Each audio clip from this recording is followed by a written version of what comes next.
So hello students, मेरे साथ आज हैं साक्षी। साक्षी सहारनपुर की रहने वाली हैं और इन्होंने अपना एमबीए 2021 में कंप्लीट किया है और जून 2024 के अटेम्प्ट में इन्होंने पीएचडी और असिस्टेंट प्रोफेसर दोनों के लिए नेट एग्जाम को क्वालिफाई किया है 96 परसेंटाइल से।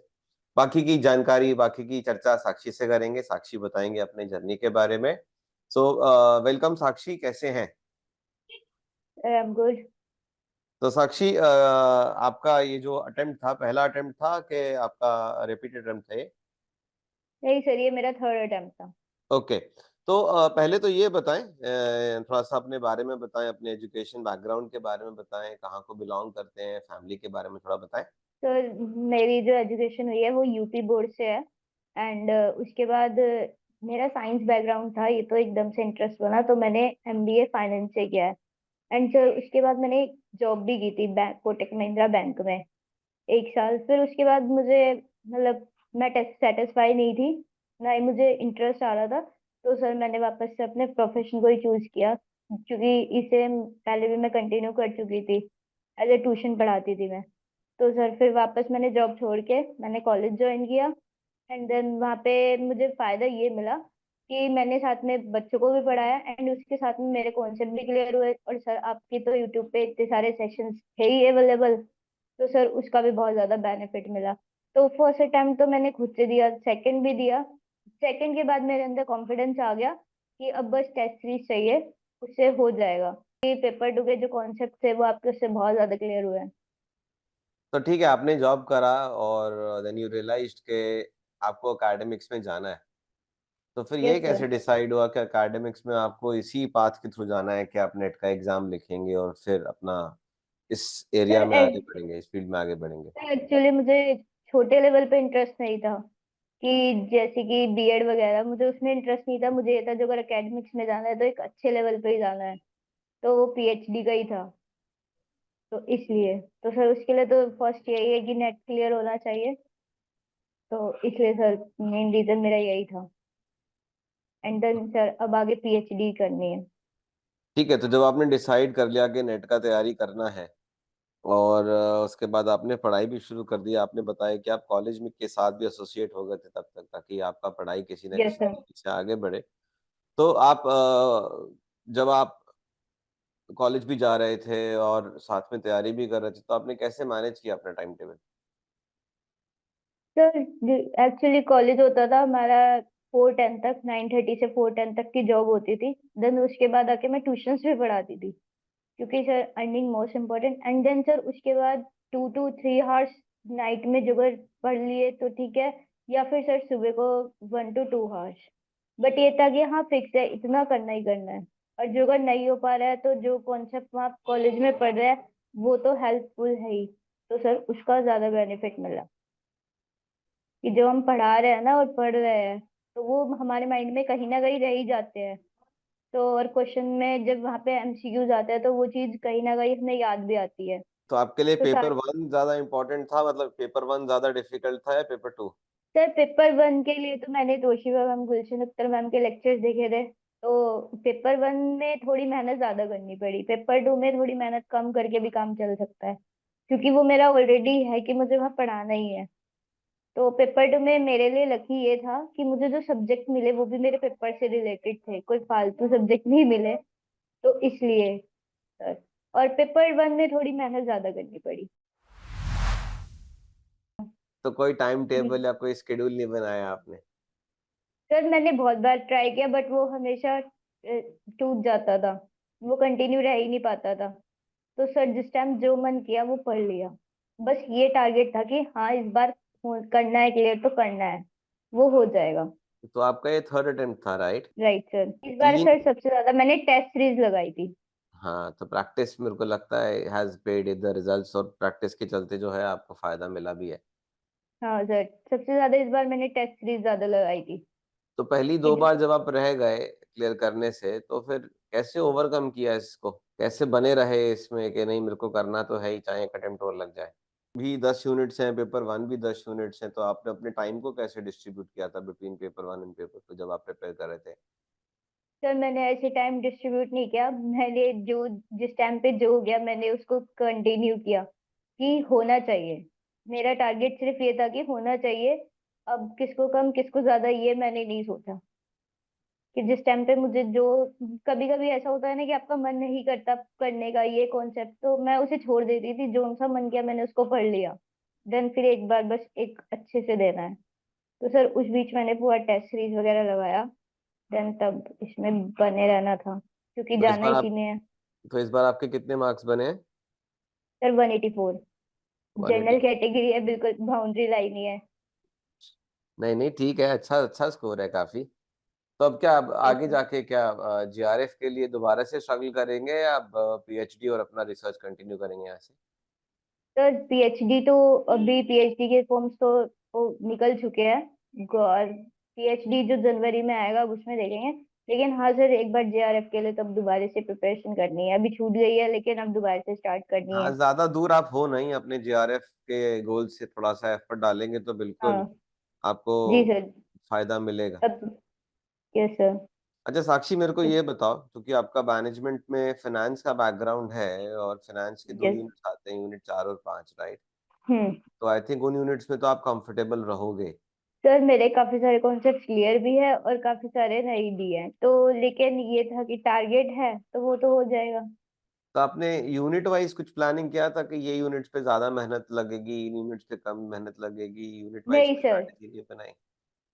ये सर प्लान मैंने कभी अपने टाइम पे पढ़ते हुए भी नहीं कि किसको ज्यादा पढ़ना है किसको कम पढ़ना है। जो अच्छा लगा उसको पढ़ना है। ये है कि हाँ यहाँ पे कम है, तो उसमें पैटर्न देखा कि पैटर्न क्या चल रहा है, उस चीज को फॉलो किया मैंने कि पेपर में पैटर्न क्या आ रहा है, कि कहाँ से कम कहाँ से ज्यादा आ रहा है, वो चीज देखी सर मैंने। और बाकी सर फाइनेंस का ये है कि फाइनेंस के सब्जेक्ट में पढ़ा रही थी तो मेरा उससे काफी क्लियर भी था, कुछ चीजें मैंने सर स्किप भी की है।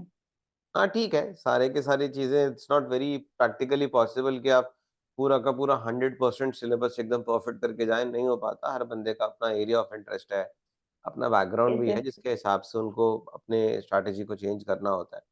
तो आपने पहले अटेम्प्ट तो खुद से दिए, उसके बाद आप हमारे कनेक्ट में आए? नहीं सर, कनेक्ट में तो आपके यूट्यूब सेशन थे ना स्टार्टिंग से ही, तो मैंने जब यूट्यूब से देखना शुरू किया तो सर सबसे पहले आपका ही दिखा सेशन। और मैंने जब आपके देखे तो आपके पसंद आ गया। आपके अलावा तो पेपर टू के और किसी के अच्छे ही नहीं लगते, समझ ही नहीं आता कुछ। तो इसलिए वो तो तो मेरे स्टार्टिंग से ही आपसे। तो मेरे वीडियोस कैसे समझ में आ रहे थे और किसी के नहीं समझ में आते तो? सर बस आप समझाते कैसे हो कि आपका समझ आ जाता है, आपने काफी सारे कॉन्सेप्ट पढ़ाया है, वो कॉन्सेप्ट अभी भी माइंड में है, कि जो अगर किसी को हमें बताना है तो उस तरह से ही बताएंगे। तो इसलिए सर इतने इजी वे में बता देते हो। एक 6 सिग्मा का प्रोसेस है, एक वो होता है सप्लाई चेन मैनेजमेंट का पार्ट आपने बताया था, तो अभी तक वो माइंड में है कि हाँ इस तरह से है, तो वो चीज याद आ जाती है। पेपर में काफी क्वेश्चन ऐसे थे जो बहुत इजी थे, बट उन्हें थोड़ा सा ही घुमाया था, लेकिन वही था कि आपके माइंड में थे, आपकी वीडियोस देखी हुई थी, तो सर वो उससे काफी सारे हो गए थे मेरे सॉल्व। और जबकि सर वो रिवाइज भी नहीं हो पाए थे एंड टाइम पर। क्यों नहीं हो पाए थे रिवाइज? सर क्योंकि एक्चुअली साथ में जॉब भी चल रही थी। हाँ, आई कैन अंडरस्टैंड। यही सर। तो इसलिए सर एग्जामिनेशन क्योंकि डे वाले दिन कुछ स्पेशल प्लानिंग करके गए थे कि ऐसा करेंगे पेपर वैसा करेंगे, या बिल्कुल ब्लैंक गए थे कि भाई जाके देखते हैं पेपर कैसा होगा उस हिसाब से करेंगे? नहीं सर, क्या? मैंने पढ़ा तो था, पहले दिन टेस्ट सीरीज वगैरह लगाई थी, और जो रिवाइज वगैरह करने थे, इम्पोर्टेंट इम्पोर्टेंट कॉन्सेप्ट रीड पढ़े थे मैंने। 2 दिन मिल गए थे मुझे पेपर से नहीं पहले नहीं, मैं एक्चुअली। ये नहीं कह रहा, पढ़ाई तो आप करके गए थे, लेकिन कई बच्चे स्ट्रैटेजी बना के जाते हैं ना कि क्वेश्चन पेपर को मैं ऐसे अटेम्प्ट करूंगा आज, या फिर मैं पहले पेपर 1 करूंगा, पेपर 2 करूंगा, कुछ तो स्ट्रैटेजी बना के जाते हैं कई सर बच्चे। मेरी मेरी स्ट्रेटेजी होती है एमसीक्यू है सारे करने हैं, हाँ। लेकिन पहले वो करने हैं जो आते हैं अच्छे से। चाहे वो पेपर 1 का हो, पेपर 1 में पहले जो आता है वो करना है, फिर उनको बाकी को छोड़ देना है। और फिर पेपर 2 पे जो आता है पहले वो करो, बाकी छोड़ दो, क्योंकि कुछ सोच के लगाए जाएंगे फिर बाद में, और जो अगर नहीं आता है तो सर फिर तो तुक्का लगाना ही है। तो इस बार तो 2 बार हो गया जून अटेम्प्ट, पहले रिटन एग्जाम, पहले पेन पेपर वाला हम्म। हुआ, बुकलेट वाला, उसके बाद फिर सीबीटी हो गया। तो यस कुछ सर। आपको ऑकवर्ड लगा, क्योंकि आप तो शुरू से सीबीटी देते हुए आ रहे थे, बीच में एक ये आ गया जून का अलग तरीके का, फिर उसको दोबारा चेंज करा? सर एक्चुअली मैं जो अगर सच में बोलूँ तो जब ये जून वाली नोटिफिकेशन आई थी कि पैन पेपर मोड पे एग्जाम होगा, तो मुझे तभी डाउट था कि ये तो कैंसिल होगा ही होगा, इसमें कुछ ना कुछ लीक होगा ही होगा पेपर। तो ये तो कंफर्म था कि ये सीबीटी मोड दोबारा होगा ही होगा। तो सर बस, लेकिन जो वो पेपर आया था मुझे तो उसका लेवल ही नहीं समझ आया था कि वो जून वाले पेपर में था क्या, कि अच्छा था, बेकार था, टफ था, क्या था, वो तो मुझे नहीं समझ आया बिल्कुल भी। लेकिन हाँ, पे जो अब पेपर आया उसका पता है कि हाँ वो मॉडरेट था। तो आपके उसमें हिसाब तो से ये, कौन सा मोड बेटर है, पेपर वाला या फिर ऑनलाइन वाला? Sir online. क्यों भाई, ऐसा क्यों? सर हम ऑनलाइन की प्रैक्टिस करते हैं, उसमें पेपर लीक होने के चांसेस भी कम रहते हैं। तो और आंसर उसमें कोई डिस्टर्ब करने वाला भी नहीं होता, उसमें आपको एकदम अपने उस पर फोकस करना है। जो अगर साथ में कोई डिस्टर्ब करेगा भी आप उसे बोल सकते हो। और पेन पेपर मोड वाले में आपको पानी वगैरह पीने जाना है या कुछ भी है, वहां पे सब प्रॉपर नहीं हो पाता। तो इसलिए सर, और फिर जो अगर सीबीटी मोड में है तो सर सेंटर पे काफी फैसिलिटी भी रहती है। और जो ऑफलाइन वाले होते हैं वहां इतनी वो नहीं होती। तो सर मेरे लिए तो सीबीटी मोड बेस्ट है। अच्छा, आपने ये भी बताया था कि इस अटेम्प्ट में आपने प्रैक्टिस ज्यादा करी है। हाँ सर, प्रैक्टिस तो मैंने इसमें ज्यादा की है। जब आपने प्रैक्टिस की, जब आप मॉक्स लगाते थे, आप क्वेश्चंस लगाते थे, तो किस तरीके से आप उनको उनसे सीखते थे या प्रैक्टिस करते थे? सर पहले तो मैंने उसको लगा दिया, सॉल्व कर लिया, फिर उसके बाद मैंने देखा कि कितने मार्क्स बन रहे हैं। देन उसके बाद उसको सॉल्व करना हैंड टू हैंड ही, वो मैंने सबसे ज्यादा किया। कि जैसे कि एक पेपर लगाया, चाहे पेपर 1 लगाया या 2 लगाया, तो उसके बाद उसके सॉल्यूशंस देखना कि इसमें क्या था, क्या मिस्टेक करी मैंने, एंड उसको इम्प्रूव करना है। और साथ में सर नोट भी करके चलना, कि जो जो मेरे गलत होते थे मैं उनको नोट कर लेती थी।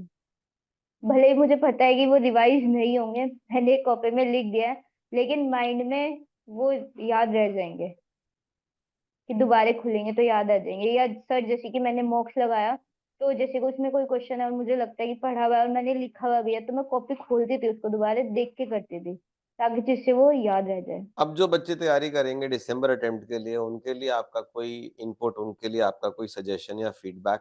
सर उनके लिए ये है कि जो अगर कोई पहले से कर रहा है, तो सर वो ज्यादातर टेस्ट सीरीज पे फोकस करे, क्योंकि अभी नोटिफिकेशन आया नहीं है, आने वाला है।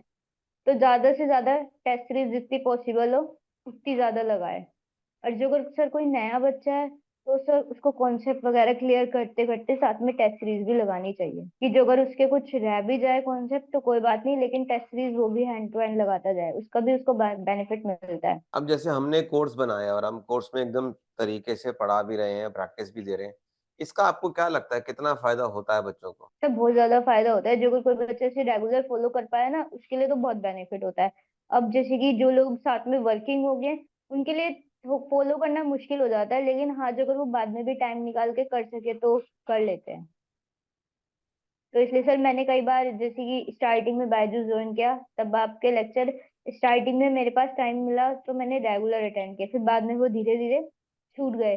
लेकिन फिर लेक्चर भले ही छूट जाए तो फिर जिस टॉपिक नहीं समझ आया वो टॉपिक डाल के देखा आंसर, लेकिन बस मैंने टेस्ट सीरीज नहीं छोड़ी थी।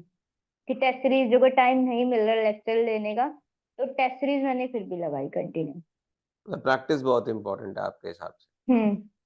Yes sir. चलो बहुत बढ़िया।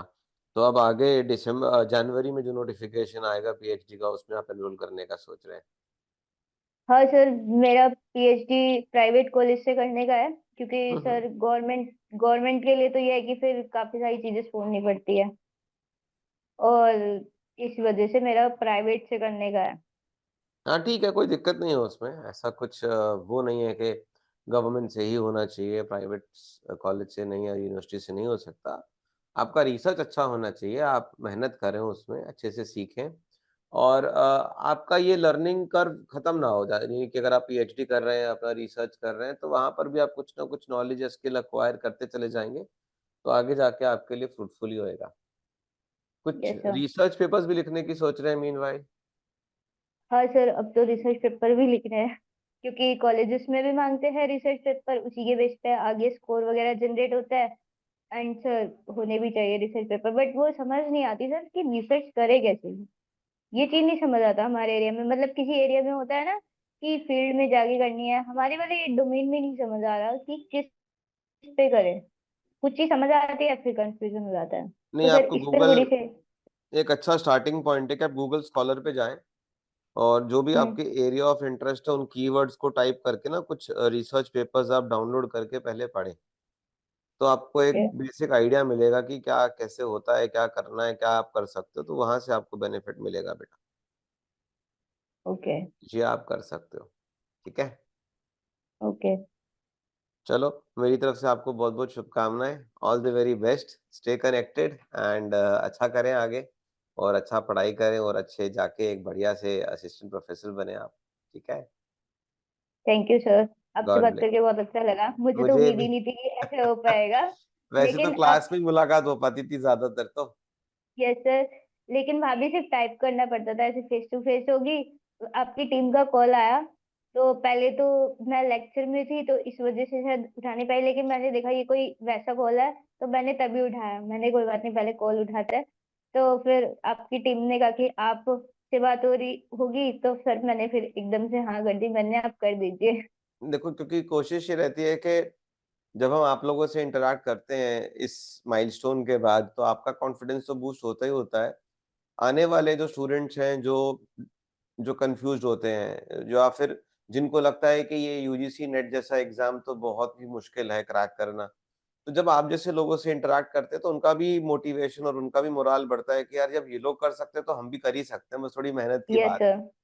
तो वो भी यस एक सर। मुझे लगता है कि हेल्प करता है कहीं न कहीं स्टूडेंट्स को। प्लस हमारी हेल्प तो होती है, हमारे लिए एक अच्छा वर्ड ऑफ माउथ जनरेट हो जाता है और क्या। सर, जब जब कोई मेहनत करता है तो उसका फल तो मिलता ही है। आप सही भी बात है। मेहनत करते हो स्टूडेंट्स के साथ, तो इसका फल तो मिलना ही है। कोशिश तो ये रहती है बेटा कि जितना हो सके हमारे पास जो नॉलेज है वो आप लोगों के संग शेयर कर सकें। जहाँ भी हो यस आपके सर। डाउट्स क्लियर करते चलें ताकि थोड़ा-सा इसी तरीके से तो सबकी नॉलेज बढ़ेगी ना। Yes sir.